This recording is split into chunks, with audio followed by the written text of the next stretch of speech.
Well, look, I would say that probably all of us spend at least probably 1 to 2 hours a day where we're actually doing non-face-to-face consult work. I mean, by the time you go through all your correspondence, and if you've got a patient base that's got a high level of chronic disease, there's a lot of abnormal results, lots of referrals where you're getting letters back, and you know we actually have a duty of care to make sure that they're all followed up. So there's that side of it, and then there are also patients ringing up wanting to ask advice, wanting you to write scripts, and yeah, so there's lots of things. And nursing homes also ringing up to ask about patients, so I think it is probably an underestimate. Paul Mara from Gundagai, been a rural GP there, practicing for 30 years with my wife. Yeah, I think that the issue of extra consultation, unbilled time is getting more and more acute. We typically would be spending 2 hours a day after the surgery on follow-ups and things.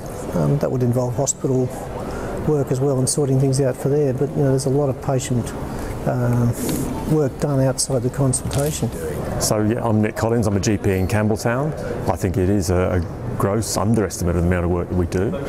We spend a lot of time outside the consultation on the phone to our patients, seeking out specialist referrals and opinions, answering emails from patients, texts from patients, and I'm sure it won't be too much longer before there are other sort of social media intrusions on the work that we do for which we are not remunerated that take place well outside the consultation. I'm James Best, I'm a GP in the inner west of Sydney, and I think that it is a gross underestimate of the time we spent on patient care that's not face-to-face.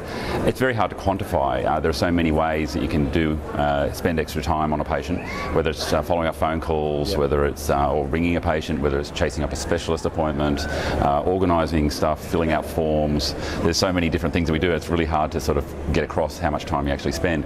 But I also think it comes down to practice culture, that different practices have different cultures about this sort of thing and about how hard you can be, because at the end of the day I think most GPs are genuine in their need and desire to help their patients. So if a patient has a need, you'll kind of want to meet it, but then you become a doormat and you get walked over time and time again, especially by some of our more challenging patients.